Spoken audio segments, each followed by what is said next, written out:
Chris, thank you for joining us. So tell us a bit more about your business. What are you doing and what have you accomplished so far? So happy to be here. So we've opened now 14 stores in Hong Kong and 8 in China for French patisserie.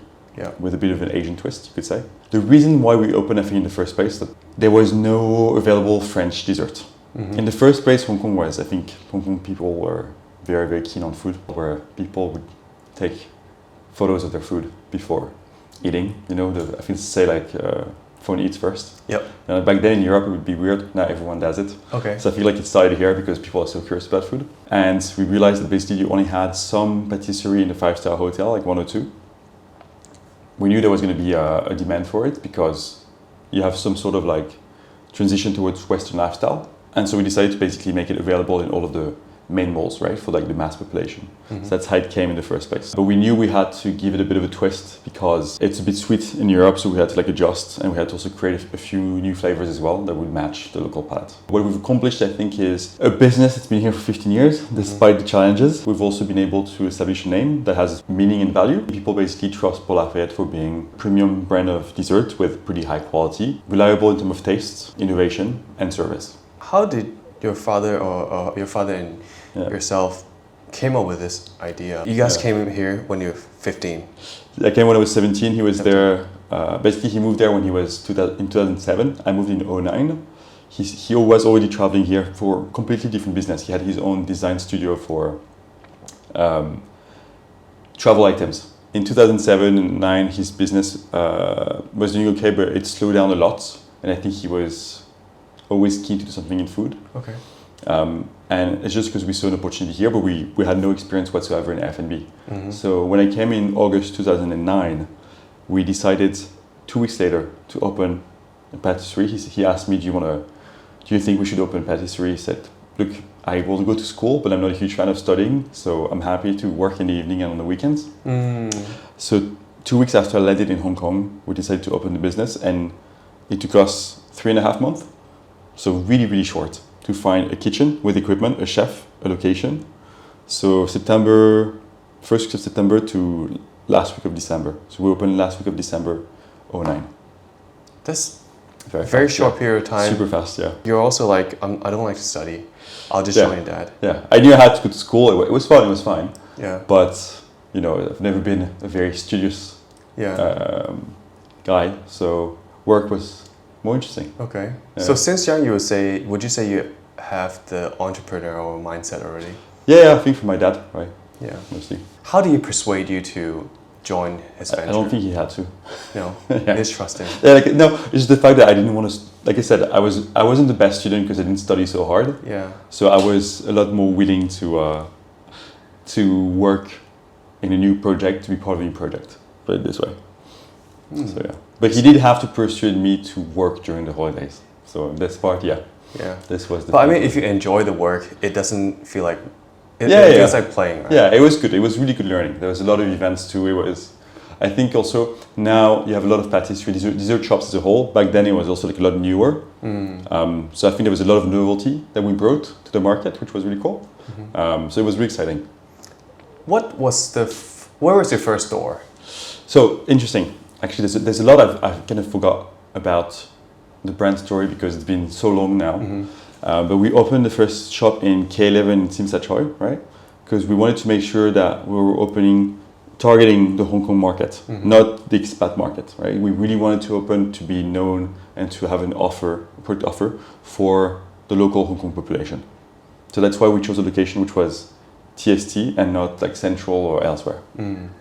So, because TST, Kowloon is kind of the heart of Hong Kong, right? Of the true soul of Hong Kong. Mm. Yeah. I see. So first store was in K11. Yeah. Back then there's no tourist.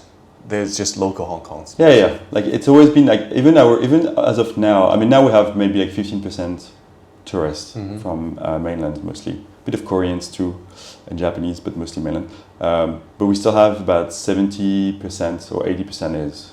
70% is Hong Kong market. Maybe 70% Hong Kong markets, 15% expats, you could say, or people who from Hong Kong lived abroad, and another 15% from tourists. I see. So still majority from Hong Kong. And I think that's what also made us quite successful throughout the whole last 15 years is because we always made an offer for Hong Kong market and not for the tourist. Makes sense. Makes sense. Yeah. So your first store was in K11. Yeah. How long did it take you to open the second store? I think about a year, and then all I know is, damn, actually kind of. Yeah, you were quite young, right? You were 16, 17 years old. Yeah, and I feel like you went really fast, so I don't really have a good track of. Or can I ask you I can ask you a different question? What was the determining factor that made you guys open a second store or third store? I think from the start, so the vision was mostly defined by my father, right? Because he was obviously older, I was only 17. I was mostly there to support and create it at the beginning.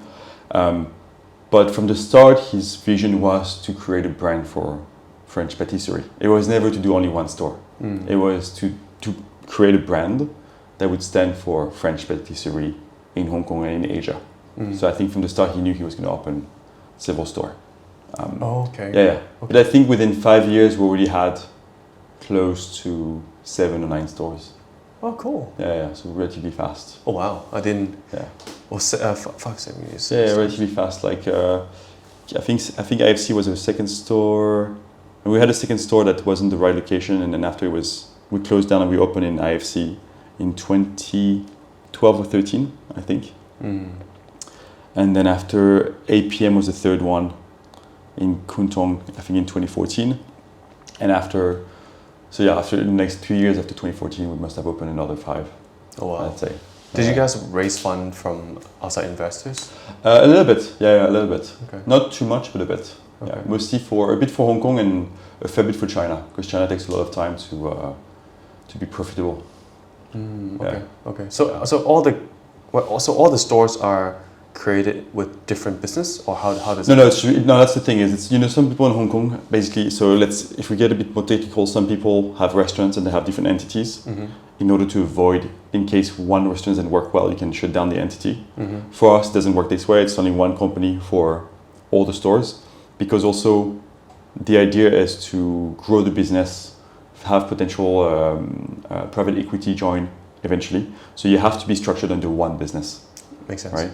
So it does have its own risk in some way, because each branch is connected to one business, but you can't run a company with different entities.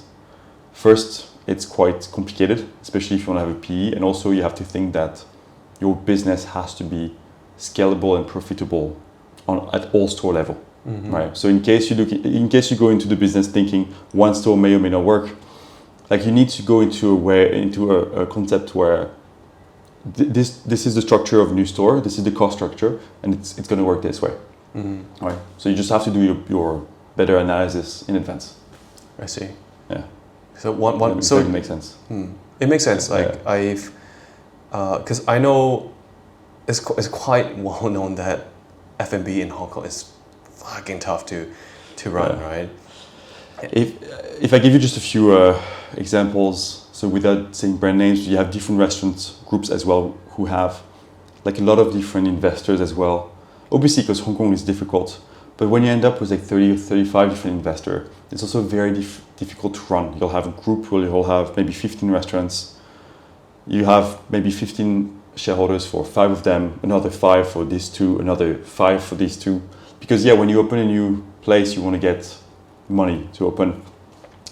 But it's very difficult to run a group with so many different shareholders and different cost structure. Sure, it's easier to find new money for a new restaurant, but ideally you want to find 1 or 2 investors that stay with you for a long time, and you need to have a business model that is well established in order to grow like in a more structured way, and not just so I had a small investor for those 2, I need another small one. You have to be a bit more strategic, I think, if you want to have a group that you can scale, put it this way. Because after you have to sell your business, or you have to have investors like a PE. Is he going to join us for the interview? Yeah, he will. Then it's very hard to have someone join in if you have such a complicated cost structure. Right. So but it's pretty common that people have all those small investors or the different entities. But for us, no, it's all under one name with one brand. Okay. So basically, raise fund, like you don't raise funds as frequently as others. Yeah, we haven't raised funds in ages. Mm-hmm. Yeah. Okay. We did at the beginning because you need to open a few more stores, and for China as well, Mm-hmm. because China it's more expensive in term of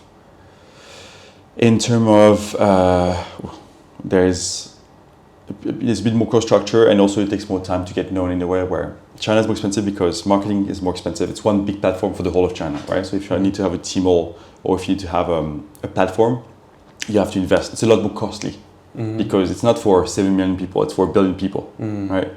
And then you have to be known. So in Hong Kong, it's a pretty small place. If you open an IFC, people will know you here and there. You have 3 stores, people will see you in most of Hong Kong, right? Because people go to those 3 malls. In China, you have 15 big malls in Shanghai, another 15 in Shenzhen. So it just takes a lot more time to be known, right? So that's why you need to fund a bit more money for China. Are you comfortable talking a bit more about the expenses? Because I'm always curious of how much. Yeah. Like how does it? Just say if you run one store, what's the cost structure like? How much money do you need to invest in? I mean, we'll try to stay general just so it makes sense easily. So like you could say that pretty much all of our stores are profitable. They're all like the business is profitable clearly. Most of them are profitable. Only like one might not be profitable because mostly we integrate the cost structure of the head office, right?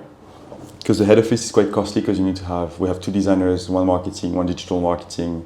There's quite a few people. If you remove the head office, all the stores are quite profitable. So you could say that the more stores you open, the better it's going to be. The big cost has always been basically rent and salaries, right? Before COVID, the biggest cost was rent, because I can't disclose too many numbers to that extent, but what we used to pay in 2010 in K11, in 2016, the rent quadrupled. Oh wow. Quadrupled. Yeah. So you think of a business model A, 6 years later, your cost structure is completely different, right? So that's one. And it kept going up until 2019, right? Because so many tourists, because retail was booming, so many reasons. So rent was really difficult. Also, you have very little room to negotiate with landlords because you're a small player. Unless you're Apple or really the big ones, you don't have much room to negotiate. Now the bigger cost structure is actually salaries. So it shifted. Yeah. So during COVID, you're able to negotiate a bit more your rent. Yeah. Because clearly, the business, even though I'm going to try to keep it simple, but even though COVID was actually kind of a good time for retail in some ways, because people were spending locally, maybe not restaurants because of the regulation, but because people were not traveling so much, actually it was doing quite well. And after COVID, not so well. Sorry, I lost my train of thought on this one. But yeah, so the rent still diminished, right? So during COVID, you had a bit of a reduction in rent. So it's still expensive, but it's manageable. Because before COVID it was way too much. Like it's for some people, it will vary between 30 to 50% of sales. Like it's crazy. Like it's just mad, right? Now the issue is mostly salaries. So it's a better issue because you can always restructure. First, you can negotiate. That it's up to you how many salaries you have. It's up to you to some extent. Like you can always cut people if you need to, right? Because rent you couldn't. Also rent, if you're engaged on 3 years, you have to finish 3 years. You can't leave and not pay the rest of it. So salaries, you have more flexibility. But the thing is, there's been such a demand for most sorts of people in Hong Kong, in most sorts of job function, but mostly for shop staff or waiters. Like the cost after COVID, because so many people thought it was going to boom, so many people started to open new restaurants, rehire, the cost went up 30% just for the shop staff in a matter of a month. Because obviously, like after there was so much demand for staff, and after COVID, anyone who was working in F&B or retail, they were not working in retail anymore because they closed down whatever. No one wanted to go back. In the world, anyone who was working in restaurants and retail, a lot of people never came back to this industry after COVID because it's super demanding, right? So the supply has gone down. Supply has gone down and demand's demand gone up. Up, right? So salaries, of course, if tomorrow there's so much demand, I can get an extra this much here, an extra this much here. Either you match my salary or I go. Or either you match the offer or I go. So salaries were a big deal. So how much portion it is in your, just say in the $100 revenue, how much portion it goes towards salaries? Again, I don't know if I can disclose completely, but basically, I think there's certain rules in the world where they say it should be around 25%. Some months it's been close to 35. Okay, so it's quite expensive then. It's almost close to the rent before. Yeah, exactly. So obviously we took measures to kind of optimize and restructure. But the thing is, it's difficult because Hong Kong, you have some really good talents, but you can easily, how to put this? It's easily expensive for the qualifications you get. Okay. You could say that, of course, I mean, in terms of the service, I think in shop staff they do well, but I wouldn't know exactly why, but it's not everyone who has a good sense of service. So good people, but a sense of service in terms of, how can I serve better? How can I try and upsell? It's not something that's very, how do you say, like, it's not something that's very second nature. Okay. Right. It makes sense. It makes sense. Yeah. So I mean, I think a lot of people who work in the restaurant field, it may be their part-time job, it may be one of the stepping stones, and not a lot of people study or would like to stay in hospitality for long term. So maybe therefore the case where the demand has increased and the supply will just continue to shift over. Yeah, I think long term is you have less and less supply for sure. Yeah, and it's also very demanding on physically and emotionally too. Yeah, and let's be honest, I mean the pay in general now I think it's actually a lot better, but F&B has always been one of the industry that pays the least per hour, you could say. It's mostly people do it for the passion or for the touch they have with people, right? So yeah, it's a bit tough. But I think the same issue is also applicable, I think, to office job. Like I find it hard to find people who are quite creative in marketing or think critically, you could say. There's a lot of corporate jobs in Hong Kong because you have a lot of big companies. You have some small companies, but then you end up with a lot of people who worked in large corporates. So someone who has to do a lot at the same time and has to think creatively in a way where if you work for a big corporate, you already have the name, right? Whether you work for Amazon or Adidas. If you do campaign and you work for Adidas, I mean, you already can have people's attention. You're a small brand, you have to create an event. You really have to think. Yes. So you're saying the challenges, right? Your challenges, rental has gone down, but salary has increased. It used to be maybe 20%, now it's gone up to 35% of the total of revenue. So it depends how you make. I mean, you adjust and it depends on, because we've got a festivity, right? So seasonality in sales, right? So it really depends. But let's try to give a bit of a summary on challenges in the last 15 years. I think there were some golden years where it was still kind of reasonable cost to operate at every level.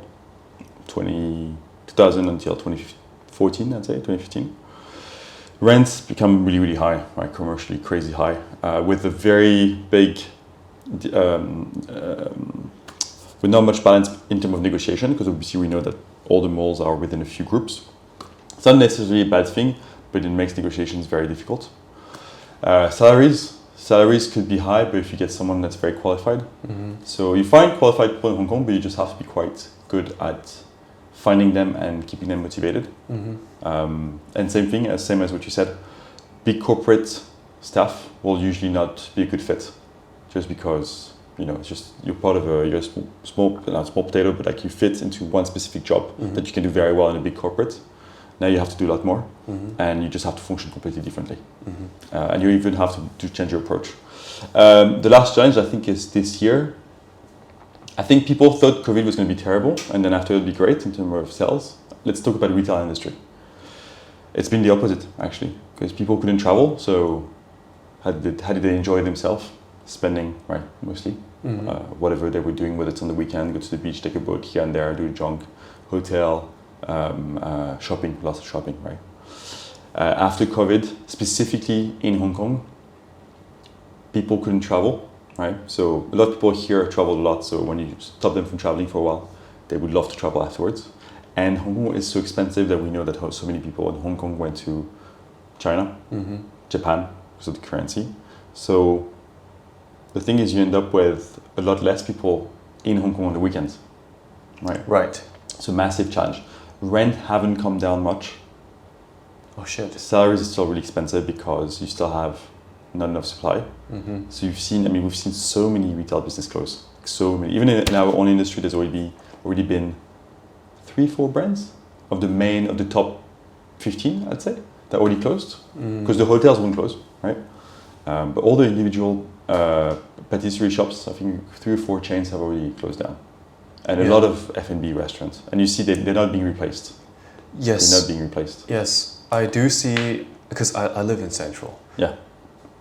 I've never seen Central having empty shop lots. And I've never seen one corner shop changing restaurants twice or 3 times a year. Yeah. So that's what I've seen too in Central. And it's quite sad actually. Yeah, and I think what's even harsher now is, even if they're willing to bring down the rent, I don't think anyone wants to open new businesses. Very few. Yes, the risk appetite has gone down a lot. Just the appetite to open anything in Hong Kong, I think, still a great city, still a rich city, still have some potential. But I think the vision of Hong Kong has changed in a way where it's not so much the El Dorado anymore. You have a lot less. You have some tourists from China, we know, like younger lifestyle. It's interesting, but you have a lot less, I think, interest from the West as well into Hong Kong. So you have less talent, and I think also Hong Kongers, people from Hong Kong, might have less faith in the city. Not saying whether it's economical or political, but just in general, I think they're looking a lot more outside of Hong Kong for whether it's their study or any sorts of businesses. There's a bit less faith, I think, in Hong Kong. Yep. So again, I don't think it's going to be major in a way where the city will not be attractive anymore. It's still attractive, but it's lost a bit of that dynamic economics. It's a bit slower. Yeah, I do hear similar type of opinion quite a lot with my friends, but I do have a different view of it. The market goes up and down, and it's the same across like 10 years. 2018 financial crisis, 2008, and then 2016 was another one in Hong Kong, a mini one. I forgot which one, but all the cycles will always have a like lower season, like lower times where everyone just struggles. But I think right now we're at the stage where at the bottom, where momentum is slightly starting to pick up. If the momentum starts to build up, then it should be a little bit better. Yeah, but I don't think you'll find this. I feel like this time you'll have a new momentum for sure, but I don't think it'll be the same as what you had in the last 10 years. Yeah, because we've already come so high in prices of rent of products. I mean, you can't increase more your prices. Like salaries can't increase with the current factors. They can't increase much more. So that's what I'm saying. I don't think the economics will be worse than last year or else. I think you'll still have some sort of economic growth, some sort of salary increase, but a lot less than what you've had in the last 10, 15 years. Maybe like a model that's a bit more similar to Europe, where you have a 2-3% growth. The same as China. I think China will slow down to probably 3%, right? So, and it works. It just, when you come to a mature economy, it can only grow so fast. And you have to say, Hong Kong is extremely expensive as a city. I mean, you're well paid, but it's very expensive. So you can only go again so far. Yeah. That's, so again, that's what I'm not pessimistic. I just think of the next few years as growth, but just moderate growth, not like boom. People used to have like real estate used to increase 25% a year, unseen at these levels, right? Salaries 10 to 20% a year. You'll have any salary increase, but not that much, not as much as the last 2 years. But I do agree with like even tourist attractions. There's fewer people from the West, obviously. But the attraction from Chinese is also a lot lower. In terms of the wealthy ones. Like you see people on the street, they're mostly KOL or young generation. Yeah, young lifestyle. Yeah, so I mean they won't. I mean they will spend money, but they're not big spenders. I see them on the street, but they all go. They mostly go to just a few locations to take photos and with a signature dish, for example, in cafes. So it also becomes very difficult for other business owners in Hong Kong, where couple of restaurants or shops dominate the industry. Yeah, true. Yeah. So again, it depends who you target. If you target tourists, it's dominated by a few. I think that's why it's important to target the Hong Kong market. Yeah. But also, like we see, Hong Kong, just anyone in Hong Kong started to go out a bit less and spend a bit less or spend abroad. So it is challenging.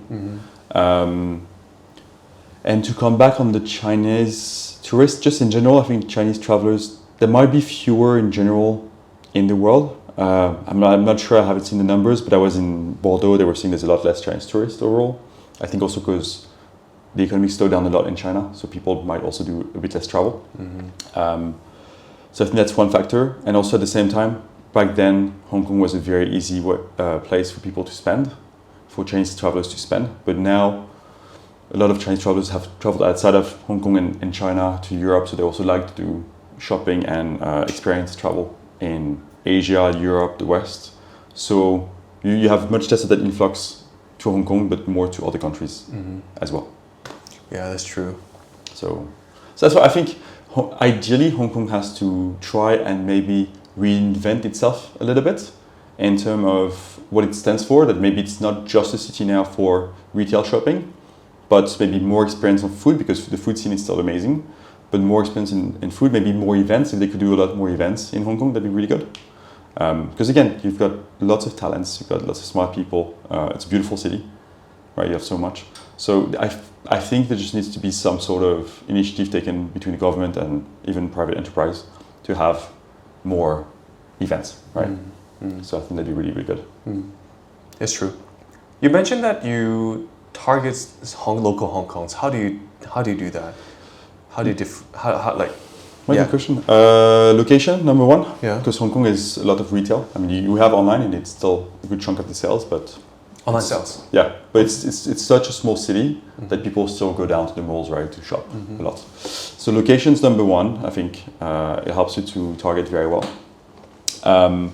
And second, it depends where you put your ad budget, right? So we put ad budget for online here, whether Google, Western media. That's what people from Hong Kong use, although they start to use a lot more Chinese media. And now so your ad spend will be Western media, which means it'll be people from Hong Kong using them mostly. Like Google, Facebook? Google, Facebook, so all Meta based, Meta and Google actually. And what was I going to say on this one? Do you do offline? We did a bit of offline, so we did trams, bus as well. So these, and then we do sometimes PR as well for seasonal sales. So these, in general, will be targeting Hong Kong people, because the media will also be local media with a bit of international media. Hello. So I think that's one way to do it. Now it's the first time where we're actually actively starting to spend on Chinese media for Chinese travelers. Simply because it's the same issue we discussed earlier. People travel a lot on the weekend. Even though our sales are actually quite good during the week, there's just fewer people in Hong Kong on the weekend. Our customer, the people from Hong Kong, they travel, so we have less number of transactions. The average spending is even higher than before, but it's just fewer people. So we have to kind of make it up on the weekend, which is why we're now targeting Chinese media. I see.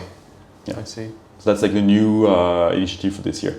Okay. How much of it is from new customer? How much of it is from return customer? Wow, good question. I don't have the data because, again, you can only track this. You can mostly track this online. You can track a bit offline because we started to do a loyalty system. So I can have some sort of ideas. I would say, I don't know. I would say we have a large majority of returning customer because we've been here for 15 years and people know us very well. Like I would say maybe 90% of the population knows our brand. If they don't know the brand name, you show the product, like the creme brulee mostly, they'll know. Right? So I would say the majority of Hong Kong has tried our product. Between 20 and 45, I would say at least half or 2/3 of the population must have tried.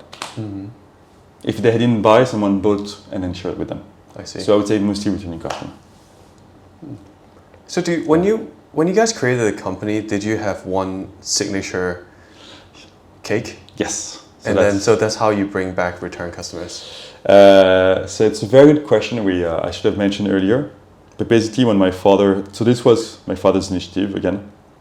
When we opened the company, when we created the brand, we thought, okay, so we're going to do patisserie, mostly macaron, small cake, large cake, birthday cakes, right?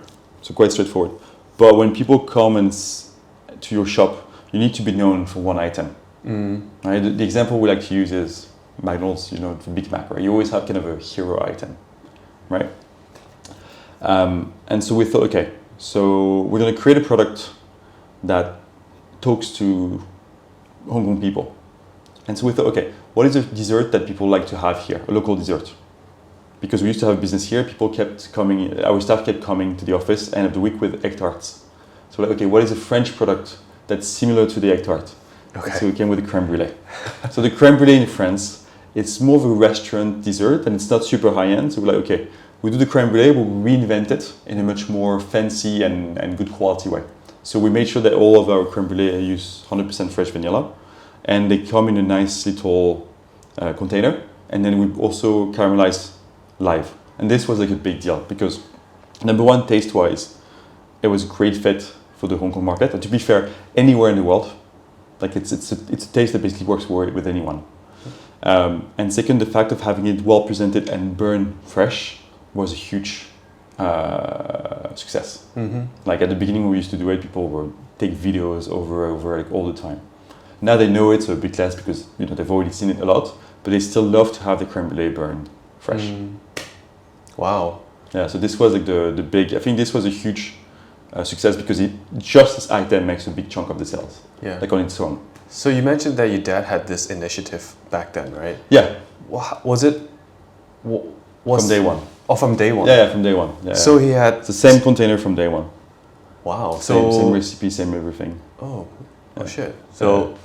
good visionary. Very good visionary. Yeah, very good visionary. Usually you need some pivot at some point, right? Yeah. And okay, so this is the first product, and is this still the most sold product? Oh yeah, by far. As a one SKU, right?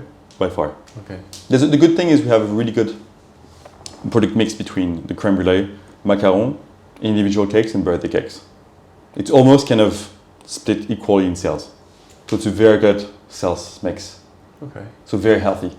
Wow. So not only you have to come up with like new innovations, but then you also have to have like one core product that people remember. Yeah, I think it's very key.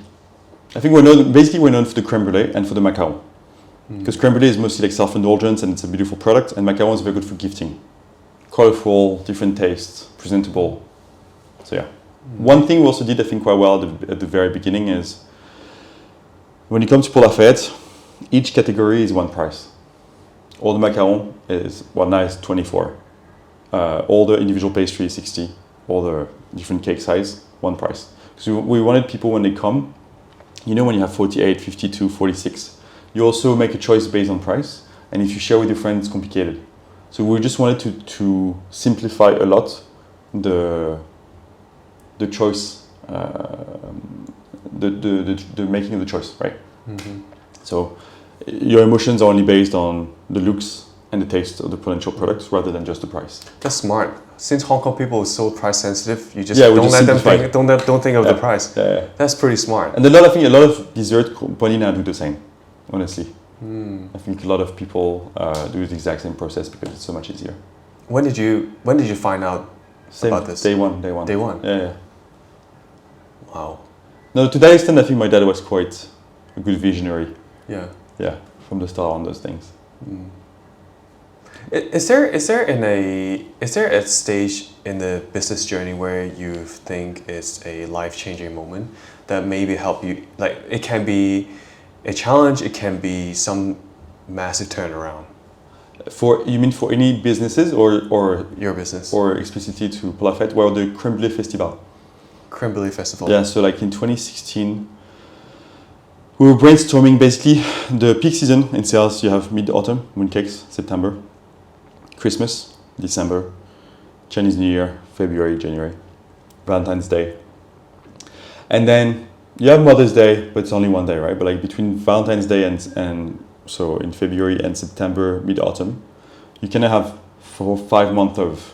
6 months actually of lower sales, right? So like, okay, why don't we try and create our own festive season and see if we can bring more sales during this more quiet period of time. So we knew the creme brulee was selling very well. Like, okay, why don't we do a special event where we give a special price of the creme brulee? So it's technically half price. We package the message in a much more elegant way than just discount. It's more, it's enjoy 2 for the price of 1. And then we created very well designed vouchers. And then we created a very nice campaign, like creative and artistic, in order to not make it just about the price, but make it about a special moment. Of course, the drive is a special price, but you're buying like a beautiful pack of vouchers that you can share with your family, not just for the price. And so we started this, and we did 3 days. And the first time we did it, we sold, thousands of vouchers in 3 days. So we saw that that's when we realized there was a huge love for the creme brulee. Like, and you sold it it's sold a voucher, so it's a gift. So yeah, so now now we do, I can't give you the exact number, we do hundreds of thousands of vouchers in 3 days. It's a huge amount, offline and online. And so now people have to buy it by packs of 10. So you can buy 1 pack of 10 or up to 8 or 9 pack of 10, I think. So people will buy 80, 100 vouchers of creme brulee at once, right? So the good thing is they can redeem over 1 year, they can share with anyone. So that's a nice way of also sharing the product. And second is we also made a really nice campaign where if you buy 1 pack, you get a little gift. It's like a little, this year is beautiful. Like we used to do porcelain, it was nice. But this year we did like we used to do porcelain dish, like very well designed porcelain dish. So it was nice. But this year, because we thought that it was a tough year for everyone, we wanted to do a gift that was comforting. So we had those, we can show images later, but those little dolls that you can put on your keychain. And if you buy the 10 packs, or like a much larger amount, you get a huge, what's it called? Like a doll, like the thing you sleep with or whatever, like a little fluffy doll in the shape of a creme brulee. Oh, so shit. we created creme brulee personage as a doll. Okay. So we'll show, if later we'll show photos. But so yeah, so it worked very, very well. Damn. So with your purchase, you also have a gift. Okay. As well with it. So do you know those purchases you get from a customer, are those for themselves or is it gifts? No, it's a lot for both. It's a lot for themselves and gifting. We know like a lot of people share. Okay. Because so many people buy 100 vouchers. So I'm pretty sure they're not going to buy 100 creme brulee just for them, right? Okay. And when is it?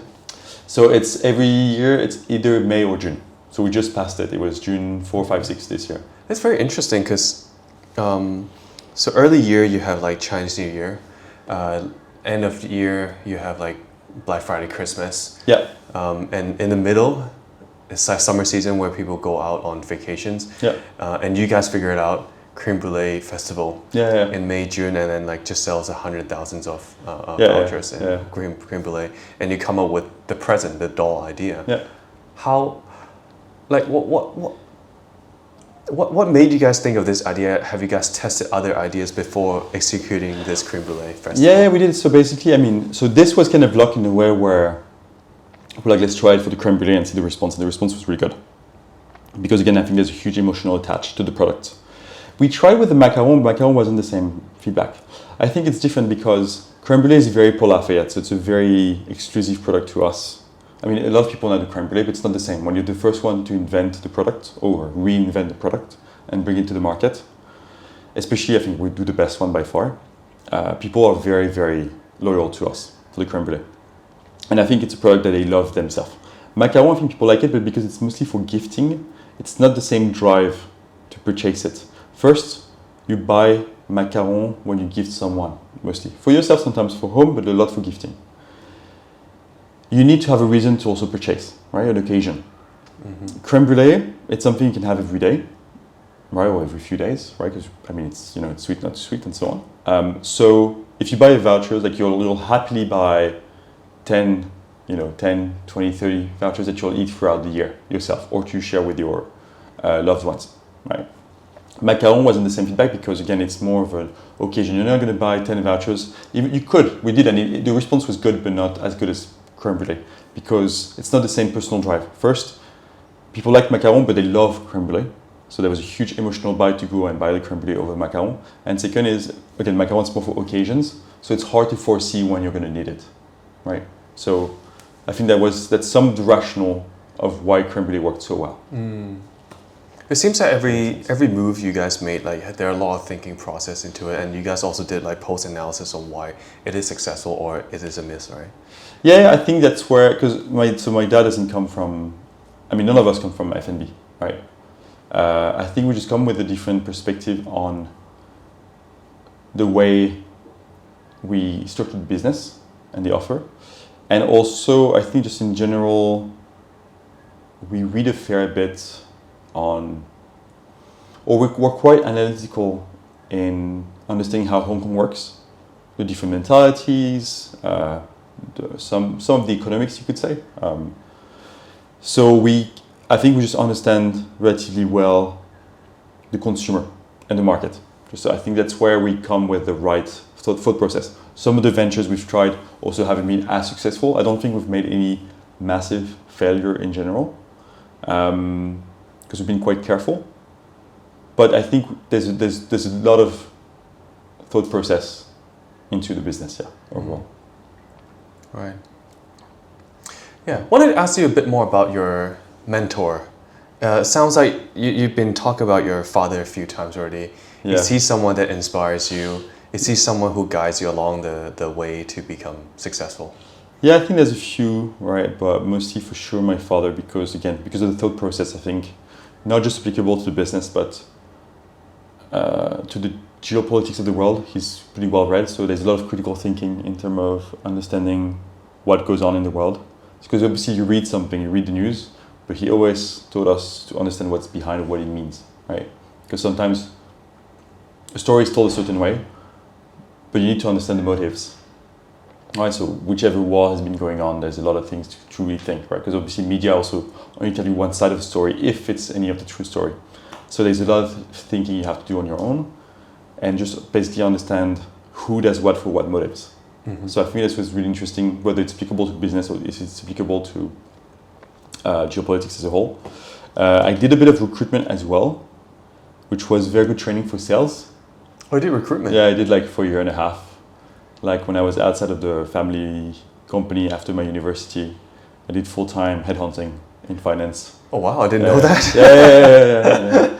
So this was a really good training. I had a good mentor in terms of sales, in terms of just understanding that sometimes it's working the quantity, sometimes it's working the quality of the sales aspect of things.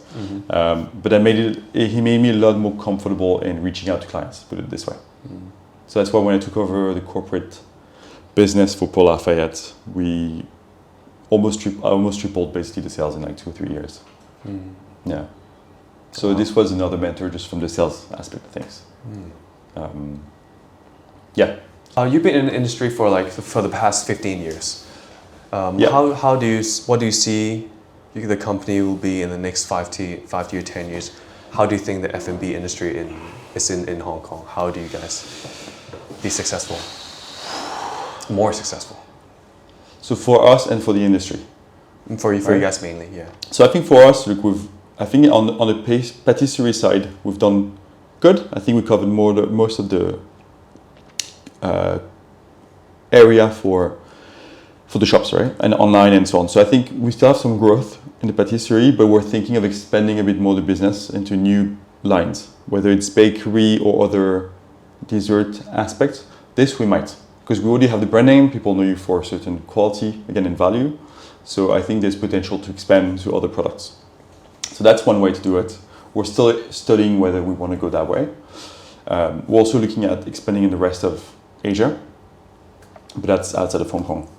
In terms of how I see the F&B industry in Hong Kong, I think you're going to have, over the next 2 years at least, I think you'll have consolidation because, again, the overall demand in terms of F&B, in terms of the client side, is a bit smaller, which means when you have so many coffee shops, some will have to close down. When you have so many high-end restaurants where people, I think, have changed a bit their spending habits, some of the very high-end will also have to either close down or reinvent their offer into something more casual, or a part is casual, a part is a bit more high-end. So I think you'll have a consolidation into most of the good value for money, good experience F&B. So that's kind of how I see it over the next 2 years. Very interesting. Very interesting. Yeah. And you guys are also expanding to a different country, right? Yeah, we're looking basically, so China's still going well, but because it's slowing down, we're also expanding our horizon of opening to maybe Southeast Asia. Okay. Yeah, Okay. so still studying, we're just checking like locations, costs, potential partners, and so on. Yeah. Are you guys raising funds so far? We'll the new study business? first, and if we do, either we go directly or we go with a partner. Those are two. We don't do franchise. We either do direct operation or JV. Yeah, Okay. just because we want to have better control over the products. Makes sense. But I think now is actually quite a good time because the markets in Southeast Asia are quite mature. Yeah. Because before, if you came with French patisserie, maybe it's a bit too niche. But now, because of social media, because people also have traveled, because also patisserie has become very international, people are used to eating desserts, whether it's French dessert, Japanese dessert, they're used to it, which means that there's going to be bigger demand for it.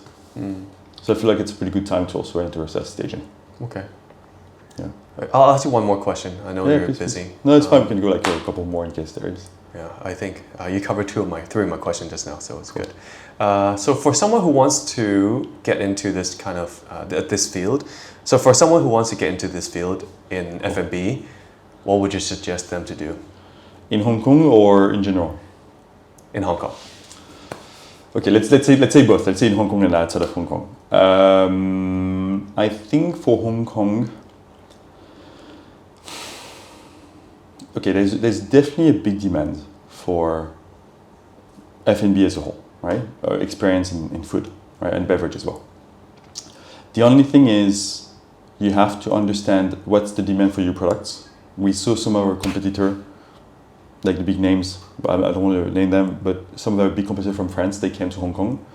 Big names, the biggest one in the world, like the French ones. But they didn't do so well because they came with mono products, with macaron only. Macaron, it's something you give, but it's also been a bit of a trend. So for us, we know the local population, for their names, people were offering their names for a bit. They did very well for 2 years, and then the trend passed. So if you open a new business here, you have to make sure that there's a certain demand for your product. Say, because if you bring like a specific niche type of dessert from a certain country, it's going to be maybe a trend about it, it's going to be nice, but you need to wonder whether they're going to consume this product on a regular basis. So I think that's the right set of questions. So come with the right offer, a product that people can consume frequently or gift frequently, right? And second, you really have to look at your cost structure, because the issue with Hong Kong is it's very expensive, meaning if you open in the wrong location, like this can kill your business, because the rent can easily be 50, 100, 200K a month, and you cannot get out of your contract. You can't lose your deposit and get out. Usually you have to pay until the end of your lease. So you have to be very careful, mostly about your rent, number one, your location. Also about your salaries, but mostly the rent, because it locks you in such a strict way. So I think those are like the two prerequisites. And if you nail this quite well, then there should be pretty good upside in terms of the sales you can make. But then you're going to have to also keep being creative and relevant, because Hong Kong is a very fast-paced city, so you'll easily get competitors opening similar products as well.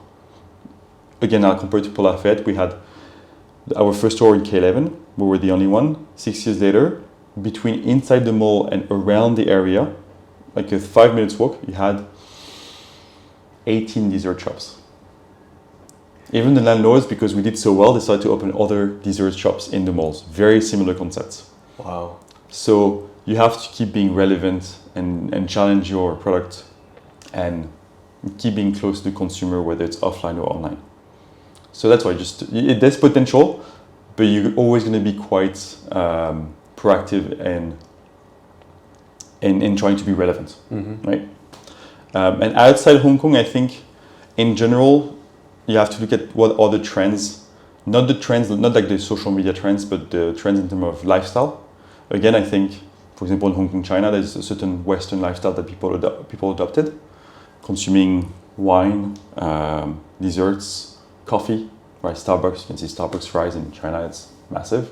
So I think it's interesting to see what sorts of lifestyle change there is, and you can ride on this very well. I'm not talking about the specific type of ice cream that's going to work for 6 months.